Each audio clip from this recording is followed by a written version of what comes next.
ಈಗ ಪ್ರಾರಂಭ ಮಾಡಿದ್ದೀನಿ.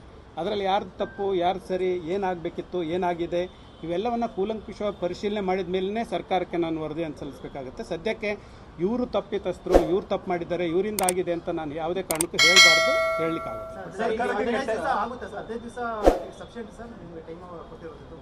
ನನಗೆ ಕೊಟ್ಟಿರುವಂಥ ಸಮಯದಲ್ಲಿ ಕಂಪ್ಲೀಟ್ ಮಾಡಬೇಕು ಅಂತ ಟಾಸ್ಕನ್ನು ನಾನು ಇವತ್ತು ಬೆಳಗ್ಗೆಯಿಂದನೇ ಪ್ರಾರಂಭ ಮಾಡಿದ್ದೇನೆ. ಏನೆಲ್ಲ ನೋಟಿಸ್ ಕೊಡಬೇಕಿತ್ತು, ಪಬ್ಲಿಕ್ ನೋಟಿಸ್ ಏನು ಕೊಡಬೇಕಿದೆ, ಅವೆಲ್ಲವನ್ನು ಮಾಡಿದ್ದೇನೆ. ಸ್ಥಳ ತನಿಖೆ ಇತ್ತು, ಸ್ಥಳ ತನಿಖೆ ಮಾಡಿದ್ದೇನೆ. ಆದರೆ ವಿಚಾರಣೆ ಮಾಡಬೇಕಂದ್ರೆ 7 ಡೇಸ್ ನೋಟಿಸ್ ಕೊಡಬೇಕಾಗಿದೆ. ಹಾಗಾಗಿ ನಾನು 7 ಡೇಸ್ ಇಟ್ಟು 13ನೇ ತಾರೀಕಿಂದ ವಿಚಾರಣೆ ಪ್ರಾರಂಭ ಮಾಡ್ತಾ ಇದ್ದೀನಿ.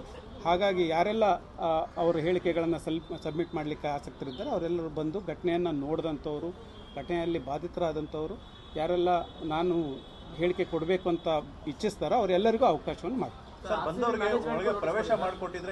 RCB ಮ್ಯಾನೇಜ್ಮೆಂಟ್ಗೂ ಸಹ ನೋಟಿಸ್ ಕೊಡ್ತಾ ಇದ್ದೀವಿ. ನೋಟಿಸ್ ಎಲ್ಲರಿಗೂ ರೆಡಿ ಆಗ್ತಾ ಇದೆ, ಅವರಿಗೂ ನೋಟಿಸ್ ಕೊಡ್ತೀವಿ.